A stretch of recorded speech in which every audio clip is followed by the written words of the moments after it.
tirei da casa da servidão, e vos livrei da mão dos egípcios, e da mão de todos quantos vos oprimiam, e os expeli de diante de vós, e a vós dei a sua terra. E vos disse: eu sou o Senhor vosso Deus, não temais aos deuses dos amorreus em cuja terra habitais, mas não destes ouvidos à minha voz. Então o anjo do Senhor veio e assentou-se debaixo do carvalho que está em Ofra, que pertencia a Joás, Abiasrita. E Gideão, seu filho, estava malhando o trigo no lagar, para o salvar dos midianitas. Então o anjo do Senhor lhe apareceu e lhe disse: o Senhor é contigo, varão valoroso. Mas Gideão lhe respondeu: ai, Senhor meu, se o Senhor é conosco, por que é que tudo isto nos sobreveio? E o que é feito de todas as suas maravilhas que nossos pais nos contaram, dizendo: não nos fez o Senhor subir do Egito? Porém agora o Senhor nos desamparou e nos deu nas mãos dos midianitas. Então o Senhor olhou para ele e disse: vai nesta tua força e livrarás a Israel da mão dos midianitas. Porventura não te enviei eu? E ele lhe disse: ai, Senhor meu, com que livrarei a Israel? Eis que a minha família é a mais pobre de Manassés, e eu o menor da casa de meu pai. E o Senhor lhe disse: porquanto eu hei de ser contigo, e tu ferirás os midianitas como se fossem um só homem. E ele lhe disse: se agora tenho achado graça aos teus olhos, dá-me um sinal de que és comigo que falas. Rogo-te que daqui não te apartes, até que eu venha a ti e traga o meu presente e ponha perante ti. E disse: eu esperarei até que voltes. E entrou Gideão e preparou um cabrito e bolos asmos de um efa de farinha, e carne pôs num açafate, e o caldo pôs numa panela, e trouxe-lhe até debaixo do carvalho e lhe o apresentou. Porém o anjo de Deus lhe disse: toma a carne e os bolos asmos, e põe-nos sobre uma penha, e verte o caldo. E assim o fez. E os bolos, e o anjo do Senhor desapareceu diante dos seus olhos. E então viu Gideão que era o anjo do Senhor, e disse Gideão: ah, Senhor Jeová, que eu vi o anjo do Senhor face a face. Porém o Senhor lhe disse: paz seja contigo, não tenha medo, não morrerás. Então Gideão edificou ali um altar ao Senhor, e lhe chamou: o Senhor é paz. E até o dia de hoje está o altar em Ofra dos Abiasrita. Podei-vos assentar. Colocando em ordem o meu mundo interior. Meus irmãos, há 3 maneiras de enxergarmos o mundo. Primeira, o mundo global, que é o planeta onde nós vivemos, e além dele, o universo, o exército dos céus, com o sol, as estrelas e tudo aquilo que nele há. Segundo, o mundo que nos abarca, o mundo que está ao redor de nós, mais próximo de nós, não é? São as pessoas, os seres, os bens, os relacionamentos pessoais, familiares e sociais.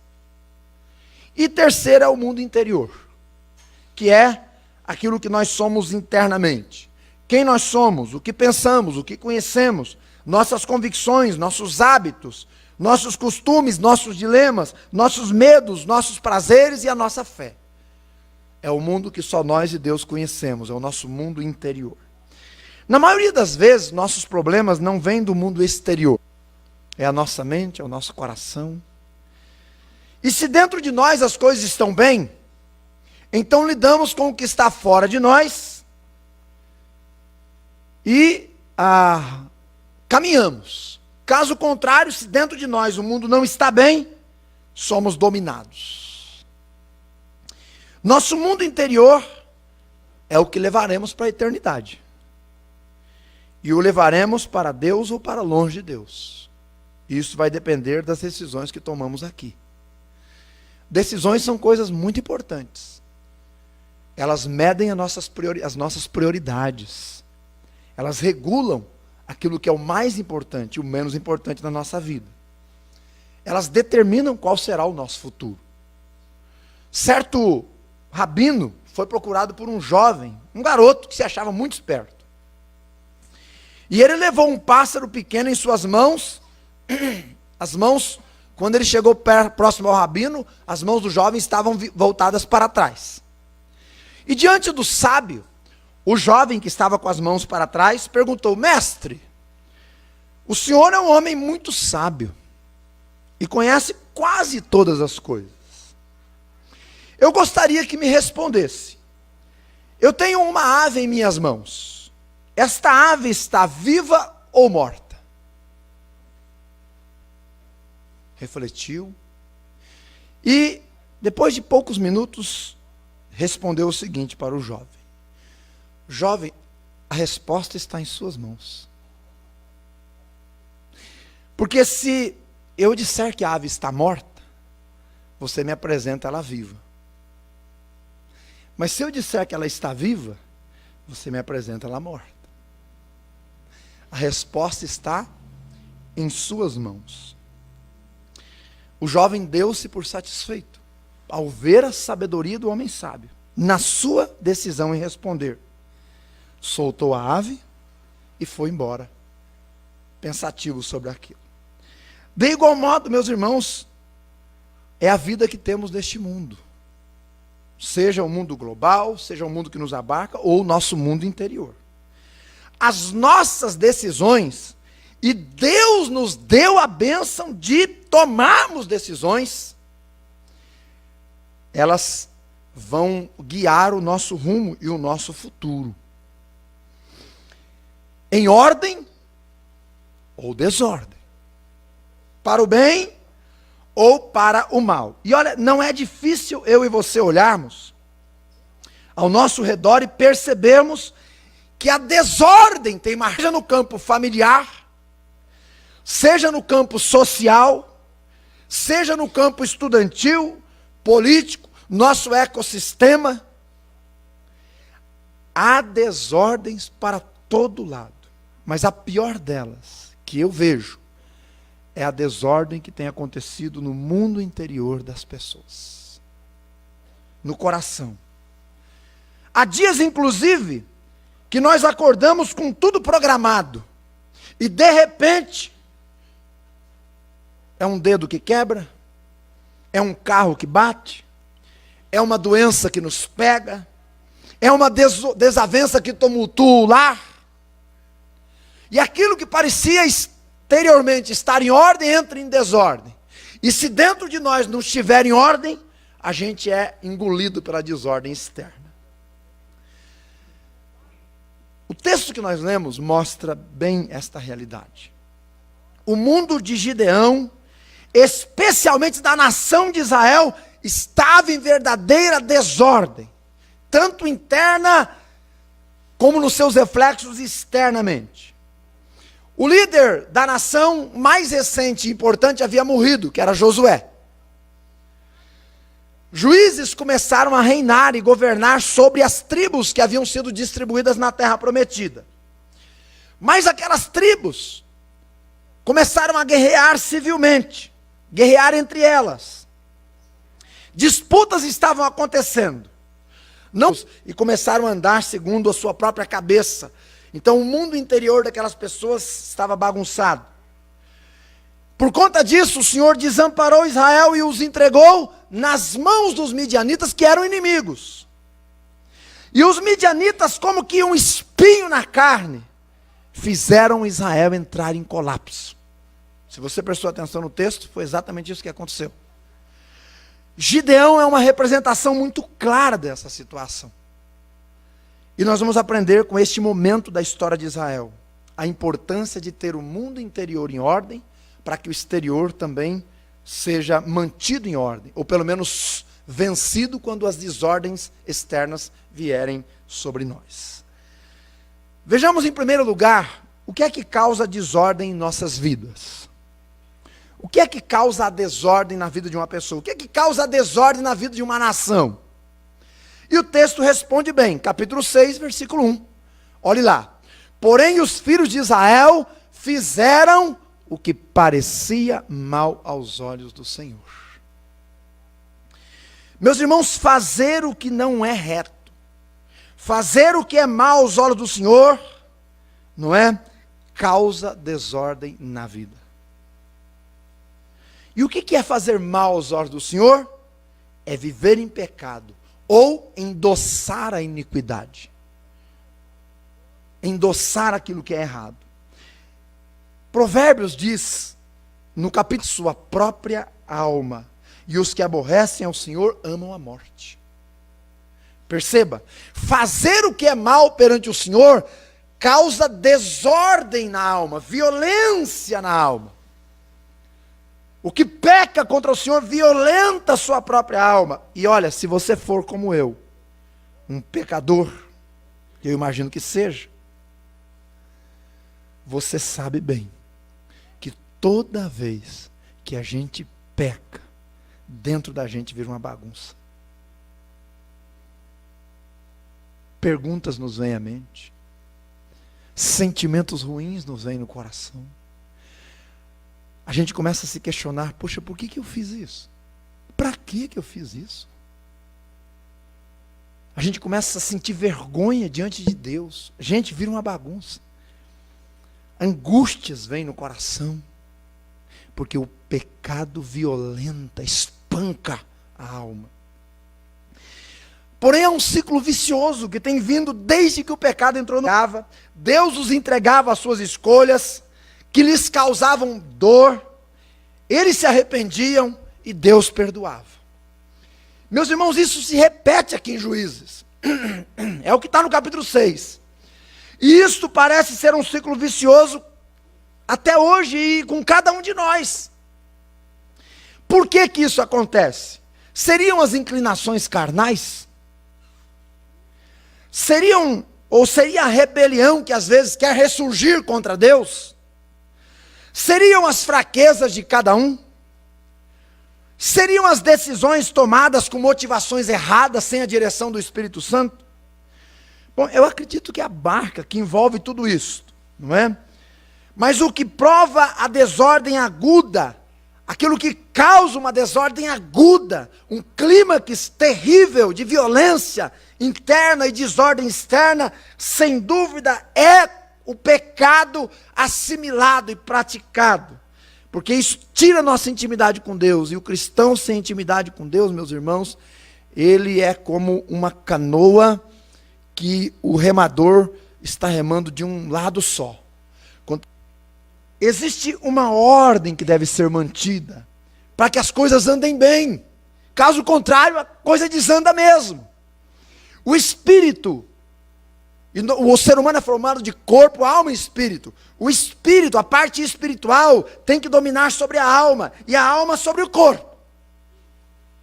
Então o espírito em comunhão com Deus governa a nossa alma e a impulsiona para o alto.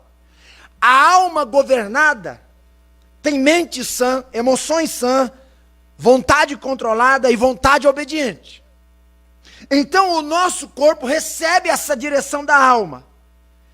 E aí ele não ingere venenos ilícitos ou lícitos, come só o que é necessário, dorme o que precisa, não se expõe a lugares ou situações pecaminosas e lugares perigosos, porque quando o espírito está direcionado, está controlado pelo Senhor, ele controla a nossa alma, que controla o nosso corpo, que dá direção para a vida. Mas quando o nosso interior está em desordem, ou seja, o espírito não está sob o comando da nossa alma, então, quando o pecado reina, o espírito é abafado, é entristecido, é extinguido, diz a palavra. E aí a alma fica perdida, fica sem direção. E esta deixa sem direção o nosso corpo, que perdido fica sem ordem, está instalada. E aí o Senhor nos entrega essas vontades que são nossos inimigos. E quando isso acontece, veja o que diz o versículo 2, e prevalecendo a mão dos inimigos sobre Israel. Quando não há ordem no nosso mundo interior, o inimigo prevalece sobre as nossas vidas. E quando o inimigo prevalece, irmãos, pronto, a desordem e a bagunça está instalada. Segundo, o que a desordem na vida causa? A primeira parte eu mencionei sobre o que causa a desordem na vida. Agora, o que a desordem na vida causa? Versículos de 2 a 6, nós lemos: E uma vez que Israel estava em desordem, veja que muitos problemas sobrevieram, causados pelos inimigos. Os inimigos prevalecendo, colocavam Israel em retirada. O mundo interior em desordem causa desordem na vida, porque esta nos faz colher frutos amargos de fracassos. Estes frutos não são doces. Veja no caso de Gideão e o seu povo. Por estarem em desordem, são entregues nas mãos dos midianitas. E ano após ano, diz a Bíblia, durante 7 anos, no tempo das colheitas, os midianitas davam sobre a nação de Israel e destruíam a terra. Queimavam as colheitas, matavam os animais. Vivenciando esse momento, eles deixaram as suas casas, fizeram covas e cavernas nas montanhas para morar, estavam vivendo constantemente com medo, sentiam-se violados e violentados. Em todos os sentidos estavam em desordem, tanto no seu mundo interior como no seu mundo exterior. Meus irmãos, quando não estamos em ordem com Deus, inevitavelmente a desordem se instala e o inimigo prevalece. Preste bem atenção nisso, porque esta é a realidade minha e sua de vida. Quando ele não é mais nosso maior amor, é fruto da desordem. Quando o seu espírito já não tem mais o controle das rédeas da nossa vida, significa que não está em ordem o nosso interior. Quando vivemos cocheando entre dois senhores, quando enamoramos este mundo, quando nossos compromissos com Deus já não são, já não são prioridades, mas é só o dia que der. Quando as sobras e não as primazias são dadas no altar do Senhor, estes são sinais de que o mundo exterior, o interior não está bem e está se refletindo na nossa vivência exterior. São os sinais de que o nosso mundo não está em ordem e precisamos restaurar a ordem. Colocar em ordem a nossa vida interior com Deus. Em terceiro lugar, quando é que a desordem dá lugar à ordem? Veja o verso 7, por favor. Sucedeu que, clamando, buscando, pedindo, orando, invocando o Senhor ouviu a eles. Meus irmãos, quando Deus é reconhecido e buscado, a desordem começa a voltar à ordem. Note a vida longe de Deus, porque a Bíblia diz aí, você viu, que Israel havia deixado o Senhor. Por que eles haviam deixado o Senhor? Porque eles tinham a utopia de que podiam viver bem, fazendo o que bem entendessem. Aliás, uma das frases chaves do livro de Juízes é justamente aquela: nesses dias não havia rei em Israel, e cada um fazia o que achava melhor. E quando a gente começa a achar que sem Deus a gente pode fazer o que é melhor e está tudo certo, pronto, a vida começa a entrar em decadência. Sem Deus não sobe, no final desta vida está o inferno. Parte para o Deus como Israel, mesmo que a gente não goste, foi esse homem que Deus mandou para Israel. E nos versículos 8, 9 e 10, ele olha no olho da nação de Israel e diz: vocês estão comendo o pão que o diabo amassou, porque vocês deixaram a Deus. E ele descreve. Deus havia libertado vocês do Egito, diz ele. Deus guardou vocês no deserto, diz ele. Deus deu esta terra para vocês.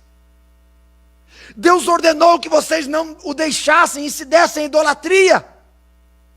Mas vocês não ouviram a voz de Deus. Está aí no versículo 10. Então o Senhor deixou vocês fazerem o que queriam e entregou vocês a colheita do malvado coração. Deus olhou nos olhos deles, meus irmãos, através do profeta. Eles precisavam saber disso, porque só então ia manifestar-se se arrependeriam ou não. Porque a Bíblia diz que Deus ouve a um coração contrito, e arrependido ele não rejeitará. Como eles agora começaram a ouvir, Deus preparou um libertador. Mas é interessante que o libertador que Deus vai preparar também precisa colocar em ordem seu mundo interior. Um libertador que precisava também se acertar com Deus, porque por causa da situação ele estava cheio de confusão. Se não, vejamos. Primeiro, por causa das suas dúvidas. Olha o versículo 13, o que é que ele diz? Mas Gideão lhe respondeu: Senhor, Se o Senhor é conosco, por que é que nos aconteceu isso? Eu já ouvi isso tantas vezes. Verdade, irmãos, tantas vezes. Tantos de nós já disseram isso. Pastor, eu estou fiel com Deus, eu estou não sei o quê. Por que está acontecendo isso? Olha o Gideão aí. Se o Senhor é conosco, como está dizendo, por que isso está acontecendo? Perceba, havia desconfiança no coração de Gideão. Havia certa tristeza por não entender a disciplina de Deus.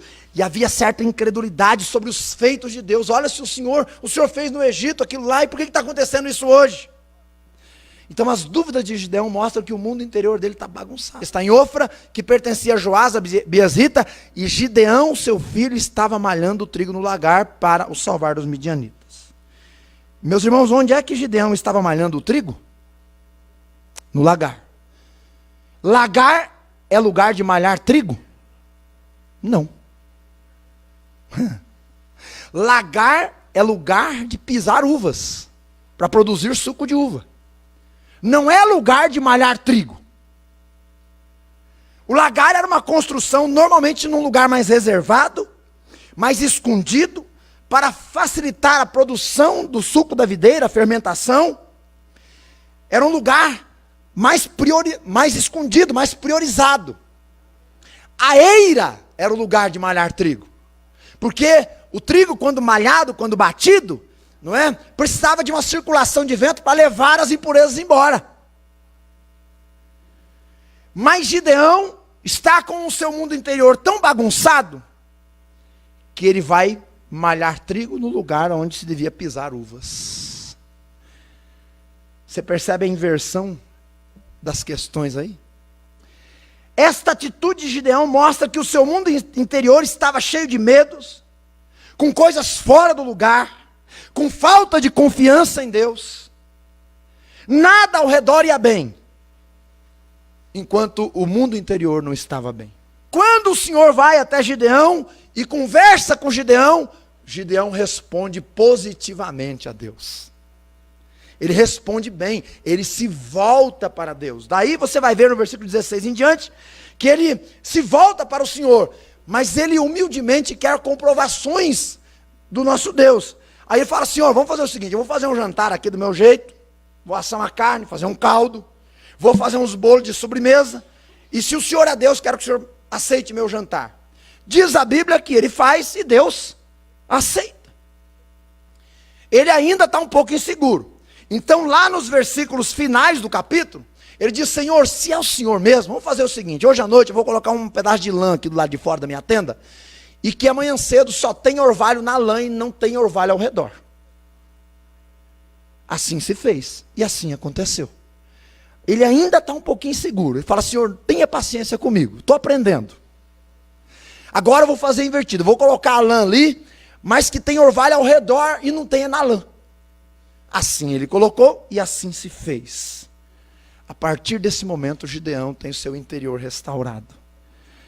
Deus passa a ser o Deus novamente da vida de Gideão, controlando a sua vida. Não é controlando o seu coração. Deus, meus irmãos, quando toma o trono do nosso coração, no sentido bom da palavra, então o nosso interior é restaurado. A grande pergunta que eu e você temos que responder hoje de manhã é: quem é que está no trono do nosso coração? Estiver ali e estiver governando, e ele tiver a última palavra, a direção dele for obedecida, então o nosso mundo interior estará em ordem. Fora disso, irmãos, é preciso repensar a vida. Último lugar, para terminar. O que o estado de ordem produz? Veja comigo o verso 24. Então Gideão edificou ali um altar ao Senhor, e lhe chamou: o Senhor é paz. E chamou o altar: o Senhor é paz. Sabe qual é a evidência do estado de ordem na vida de uma pessoa? Adivinhe. Paz, calma, confiança, tranquilidade. Israel estava vivendo sob pressão e violência porque estava longe de Deus. E Às vezes nós vivemos a tirania do medo, da angústia, da tristeza, da agonia, quando não estamos gozando a paz do Senhor dentro de nós. E não gozamos esta paz porque Ele não está reinando. Porque o Espírito está abafado, não está sendo obedecido. Não estamos vivendo cheio. O Espírito está conduzindo a nossa vida. E o estado de ordem é plena dependência de Deus. Não dá tempo, mas se você ler o capítulo 7, Gideão vai sair para uma batalha. Aí tem lá 32 mil soldados. Deus falou, é muito. É muita gente, não precisa tudo isso. Aí Deus vai limpando e fala assim, Gideão, agora dá. Aí tinha Gideão e 300 homens. Gideão e 300 homens. Aí eles saem para uma guerra. Só que a guerra que eles vão enfrentar contra os midianitas, os 300 homens têm pela frente, cada um, que vencer 450 homens. Você já pensou? Por que Deus fez isso? Porque ninguém poderia dizer que uma batalha destas seria vencido pela mão do homem. Estado de ordem, em primeiro lugar, irmãos, é a paz que vem da plena dependência de Deus. Enquanto não houver dependência, não há estado de ordem. Segundo, o estado de ordem começa muitas vezes dentro do nosso interior, na nossa casa. Depois do versículo 24, Deus diz assim para o Gideão, volta para casa, lá na casa do seu pai tem um ídolo, você vai quebrar o ídolo e vai levantar um altar ao Senhor lá. Gideão fielmente obedece. No outro dia, quando aparece aquele ídolo caído, destruído, e o altar do Senhor, o povo fala assim, tem poder que lute por si mesmo. Senão deixa o Senhor ali. Irmãos, estado de ordem começa dentro da gente. E na parte mais íntima, que é dentro da nossa casa. Talvez hajam ídolos que precisam ser tirados. Ou dentro do coração, ou dentro da casa. Para que a paz reine. Mas não só isto. Depois que há uma dependência plena do Senhor, depois que todos os ídolos foram tirados de dentro de nós ou da nossa casa, então a vida começa a ser dirigida pelas mãos do Senhor. Aí nós temos direção para as lutas, e as coisas certas começam a ser colocadas no lugar certo, não é? Uvas no lagar e trigo na eira. E aí a coisa começa a andar. Se você ler a história final, aí você vai ver que Gideão venceu aquela batalha. E por anos, quando ele julgou Israel, Israel viveu em paz. A ordem vem quando o nosso mundo interior está em paz. Termino. Coloquemos nosso interior em estado de ordem com Deus, irmãos. Isso você tem que fazer todo dia. E eu também. É vida atualizada todos os dias. Quem é que está governando a nossa vida? São nossos desejos, pensamentos, vontades, o mundo, a carne, o medo, o inimigo, as vaidades? Quem?